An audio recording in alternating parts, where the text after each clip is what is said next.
Okay, good afternoon, everyone. Let's call today's meeting to order for the City of Erie Land Bank meeting, February 20th. I'd like to start off by seeking a approval of the agenda and the minutes from our prior meeting. So moved. Second. All those in favor? Aye. Aye. Brings us to our finance report. Review the numbers real quick. Okay, so the balance sheet is showing a total of $147,344.76, which is the combination of the checking, escrow, and the savings. We have had some disbursements out of the escrow as projects are being completed.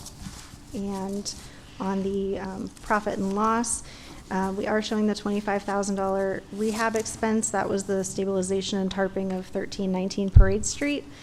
And then the total expenses for January 2023, showing the $41,383.34, but a net income of $47,225.96. And then we were asking, we did a budgetary transfer for the work project 2022 of $1,000 from board and seal to travel to cover the cost of the continued mileage reimbursement.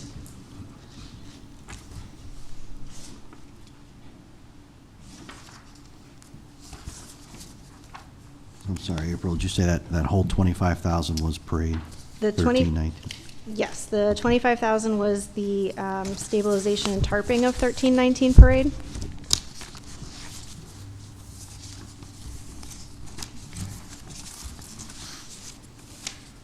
And then the budgetary transfer was removing $1,000 from board and seal and putting it into the travel expense to cover the cost of continued mileage. Do you have any questions on February's financials? If not, I'd seek a motion to approve the financials. I make the motion to approve the January financials.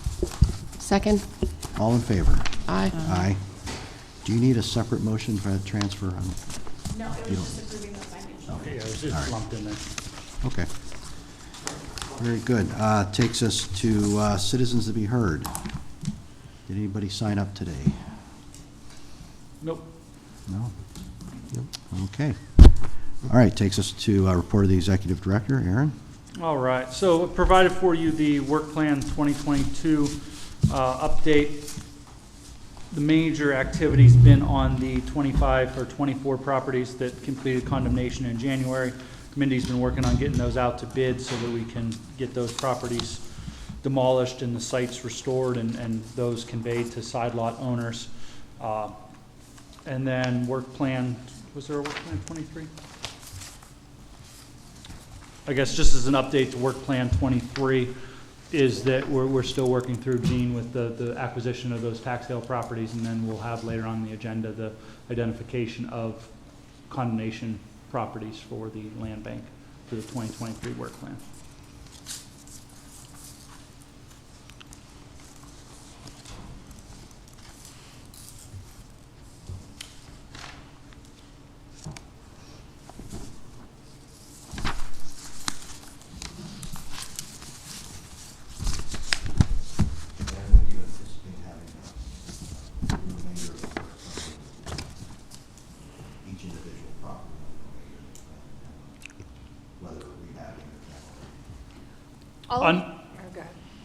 Go ahead, Mindy. All of 2022 are on there. 2023 right now, the only properties we have are the ones we acquired off the judicial tax sale, which we're still working through. So there was no change to that from the last meeting. So this work plan has been updated though with the 25 that we just had the final hearing on in January. So it has, so in the status it says whether or not if it's a demo candidate, if it's or a rehab candidate or not. So we do have a couple that we think will be potential rehab candidates. Is that what you're referring to? Well, just the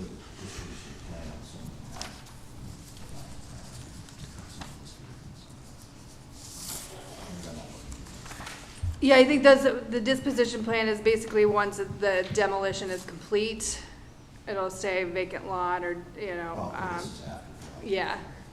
So this status is kind of the update as far as where it's at. So anything that's listed under demo candidates, a lot of those we've put out for bid already, and I still have a stack that, because we don't like to put them all out at once, so put them out in chunks based on their location in the city. So, does that make sense? Okay.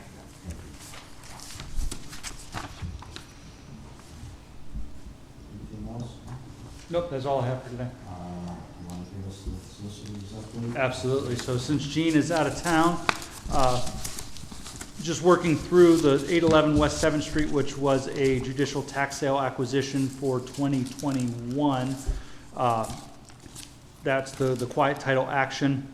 We have a hearing scheduled June 8th for that. This was the contested owner, for whatever reason, is now coming and trying to contest the judicial sale on the property. And then the declaration of taking on the 22 properties that, from August. So we're working through those properties. Those were transferred. So that was the 22, well, should be 24, but so those were all transferred over from Race to the Erie Land Bank. The deeds were signed last week. Those will be recorded, and those are now Erie Land Bank properties. And then sales completed, Erie Land Bank, 444 East 13th Street, 440 East 9th Street, and 2053 Warfel, which were all side lot conveyances. And then the rest of those scheduled pending sales that are listed there.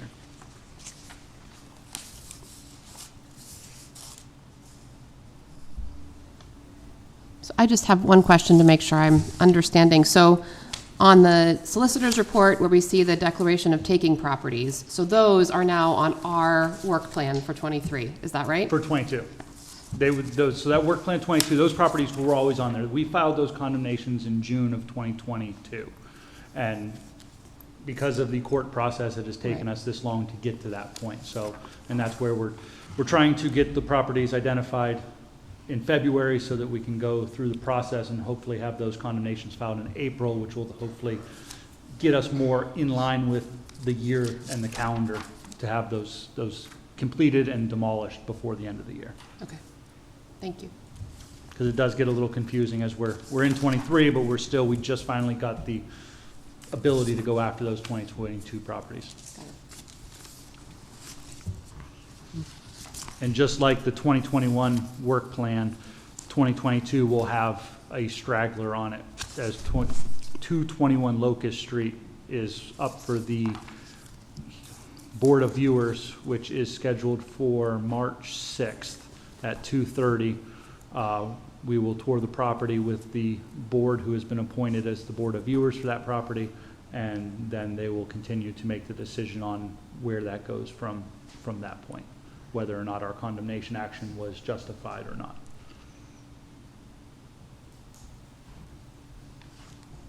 Can you tell me more about the Board of Viewers? I'm sorry. So that's just like a group put together to Yeah. just take a look, to get another opinion on? They're a group of real estate professionals, whether it be attorneys, real estate agents, mortgage brokers, that are on a list with the county, and as part of the eminent domain code, there's a segment that allows a condemnee to request a Board of Viewers hear the case on the property and make a determination based upon the evidence provided that really separates it from the court, because now the Board of Viewers can go tour the property. So we'll walk them through. We're scheduled to go out there tomorrow with individuals from code enforcement, the building inspector, plumbing inspector, electrical inspector, along with the demolition coordinator, to evaluate the property and start building our case so that come March 6th, we have everything we need to say this is why this property is the way it is, and this is why it does not need to retain in the ownership of the current owner. And as I understand it, this is a very unusual to have the Board of Viewers evoked. This is somewhat unusual.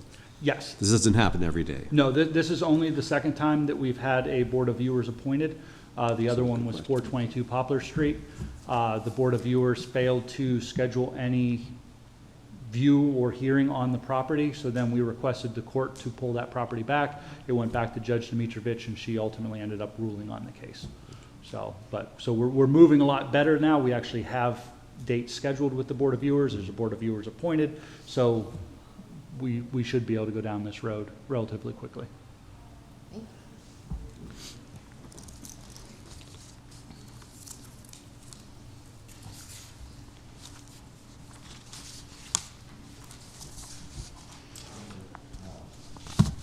Any other questions on the solicitor's report? Okay, let's move on to unfinished business and new business.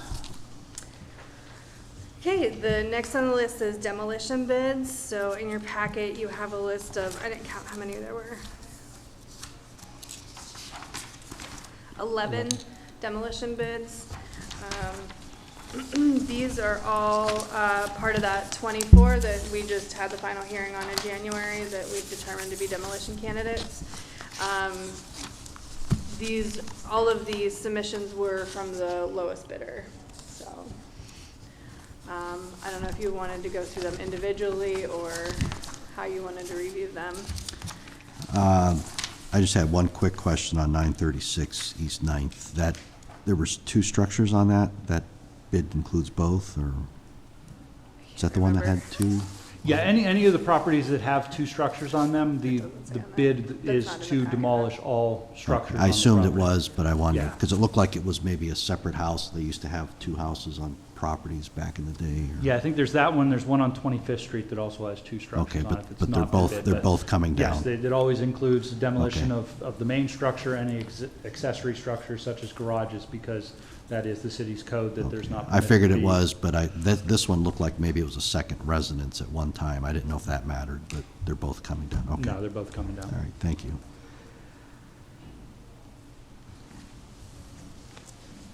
I think it's pretty straightforward. They're all the lowest bid. We haven't had any issue with any of these contractors in the past, so, No. we have any questions?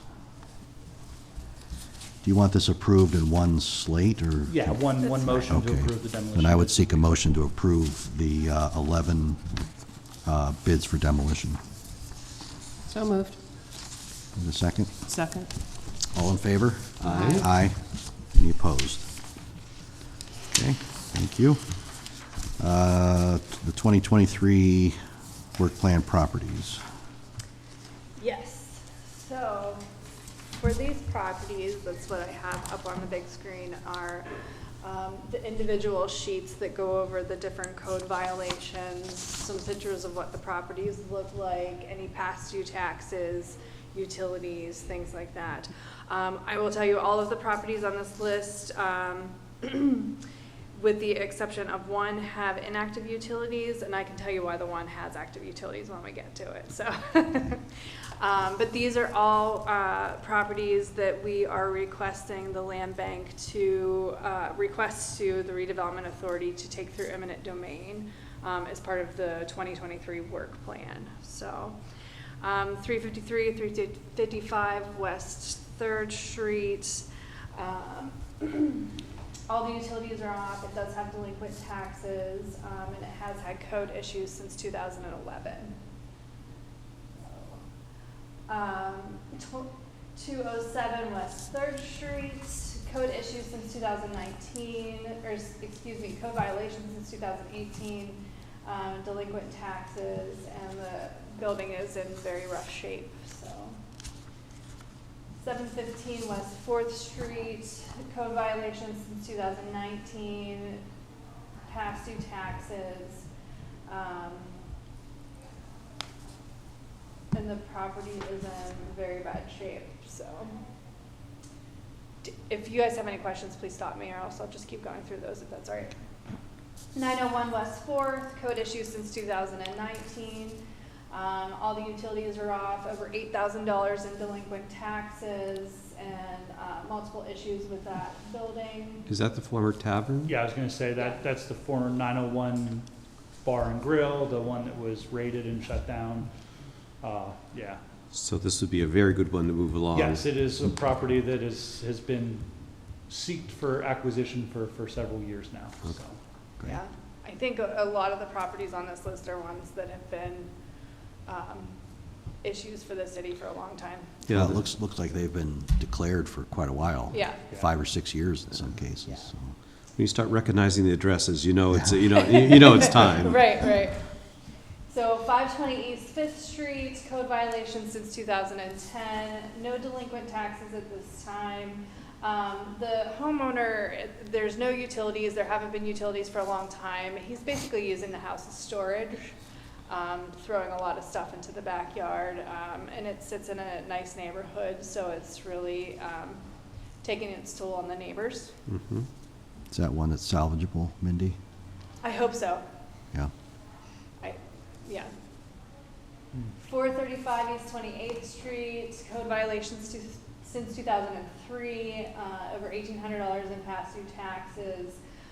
This house is of great interest to a lot of people in the real estate market because of its where it's located. However, it did have an extensive fire that basically gutted the entire inside, so it will unfortunately be a demolition candidate.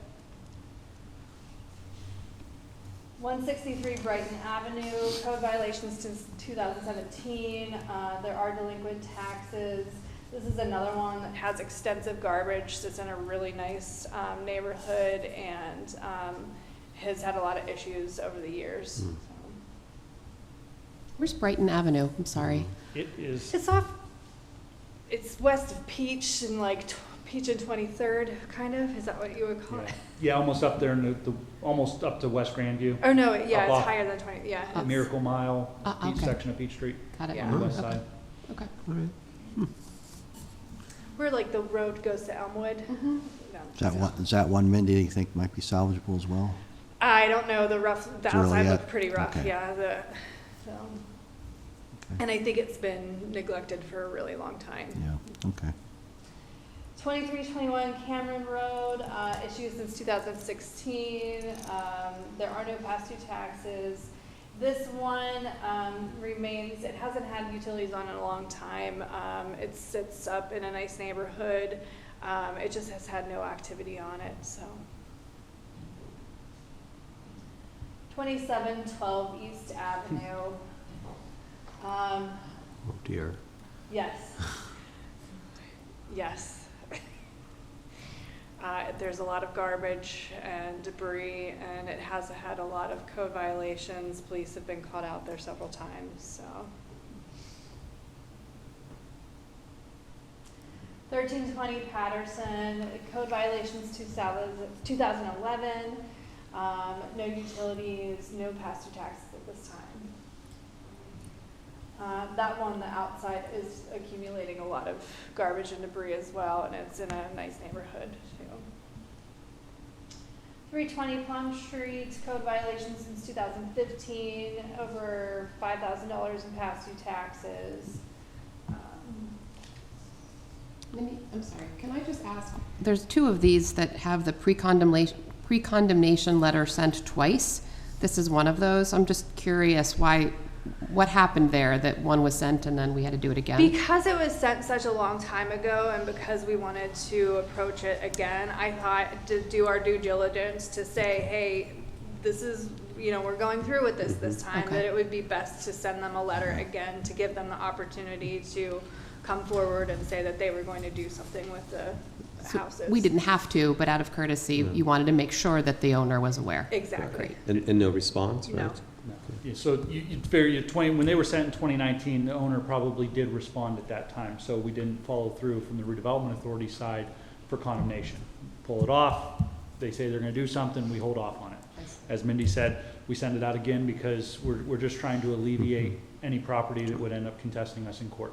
Save ourselves some Well, legal that makes costs. sense. 4 Yeah. years is a long time. Right. Yeah. So this Plum Street owner is Keystone Electric, right? Is that right? Same Darrell Wassel? Probably. Yeah. Yeah. And that property's been vacant since, prior to 2017, I know for sure. So Yeah. there's been no intent to rehabilitate it at all. No.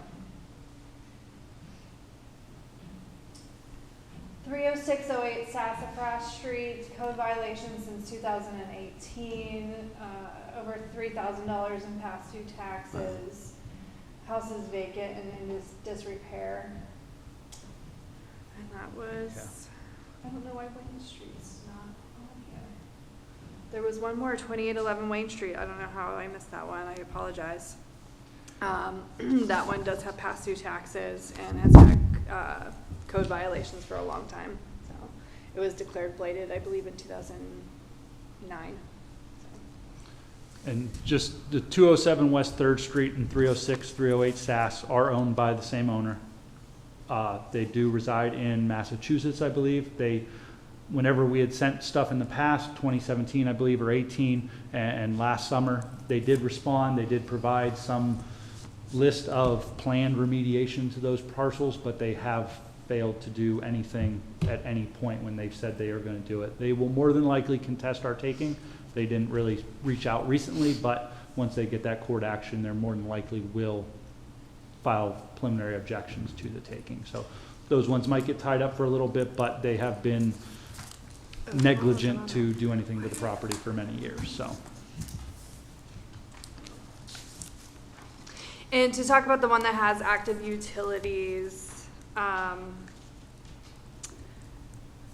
that's the one that was on fire, so I don't know. They keep trying to sell it. I forgot to mention that. So they keep trying to sell it on the real estate market, and so I don't know if that's why they haven't turned off the utilities or not, but that is why. So when we do like a utility check, it does come back as Yeah. active, but How are they allowed to have the utilities I left don't on? know. And it's water and sewer, so it's not like it's Okay, gas or not, electric, okay, so yeah. all right. Yeah, when they received the pre-condemnation notice, the beginning of December, they posted it online for sale, and we're ready to close 2 days prior to the end of the year with an owner who reached out wondering why it was blighted and what they could do to get the blight designation removed. So we talked to them and provided them that information of what it would take to take that property back to a habitable condition, and they backed out of the sale. Is this entity, have they bid on other properties before? That I looks think familiar. so, yeah. Oh, on our properties? Yeah, No. it looks familiar for whatever reason, Oh. as if they've No. bid on no. properties before. Okay, Now, that property has shuffled through, I believe, 4 times over the last 3 years, Yeah. different LLCs, so they're just kind of playing the shell game with it at this yeah. point. Okay. So, and then this is just a map that shows you where the properties that we just went over are located at.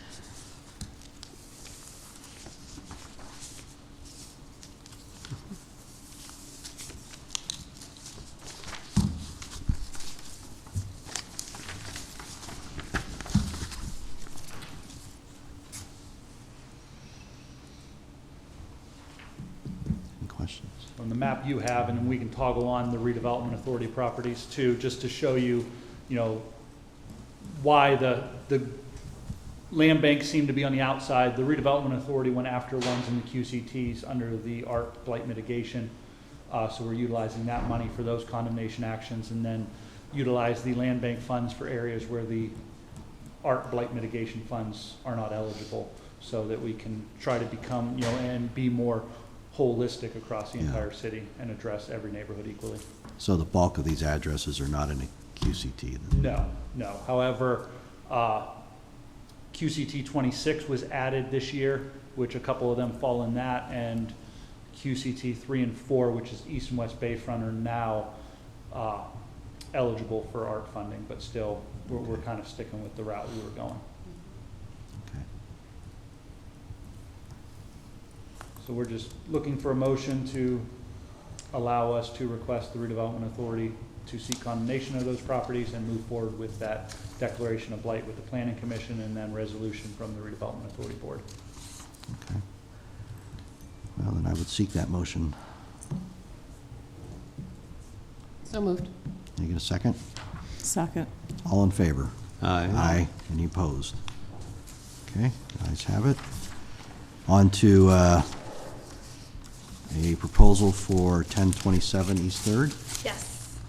So 1027 East Third is the only vacant lot proposal for this meeting. It is a neighbor who would like to purchase it. As soon as we did the declaration of taking, he sent in his proposal. So he's very excited for the building to come down. It is a demolition candidate. And what streets is it in between? I'm not familiar with Tenor Block. I don't remember. There It's were over two right in the, in that they're like area, on these yeah. dead ends. Behind the old Is East Sanders or 1000? whatever market, yeah, what are those streets? Oh, okay. So back, like, Yeah, I think east is 1000, so east and then whatever is. okay, gotcha. All right, I'm with you now.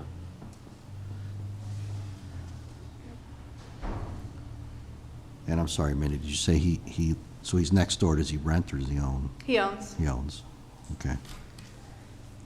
So his offer amount is $1,000 for the property. He doesn't have any past due taxes, utilities. He does not own any other blighted properties, so. Okay. I would make the motion Yeah. to sell the property to Mr. Vargo for $1,000. Okay, I second it. okay, all in favor? Aye. Aye, thank you. Okay, side lot disposition procedures, or updates. Right. procedures. So last month, we talked about our policy change to the side lot disposition, that owners purchasing side lots would be put toward combining it with their parcel to eliminate two separate parcels and really just allow the process to be a little bit smoother. So this is a revised, amended copy of the land bank's policies and procedures with the amended language under 6.5 on page 7. Additional requirements as a condition of the transfer under A of a parcel, the transferee must enter into an agreement that the parcel will be adjoined to their current property at the time of closing. An exception shall be granted at the land bank's discretion. Cost of conjoining the parcels will be at the responsibility of the buyer. So that will be done at the time of closing. Closing by either Marsh or the buyer's real estate agent at that point. Good. I like it. So the motion is to accept the land bank policies and procedures as amended on February 20th, 2023, as our most current policies and procedures. I would seek a motion to adopt the policy change on side lot disposition. I'll make that motion. I'll second it. All in favor? Aye. None opposed? Ayes have it. Other business? That is it. Okay. Very good. Well, once again, thank you for all the hard work. It's good to see these properties, a lot of these coming down and getting that moved along. So, panel, any questions or comments? I have a comment. I'd like to once again congratulate Mr. Groner for his appointment to the Federal Reserve Bank of Cleveland. Thank you. Very, very important that Erie once again is represented in a regional federal asset. Thanks, John. So super cool. Thank you. Thank you. Okay, are we good? All righty, then we are adjourned for today. Thank you.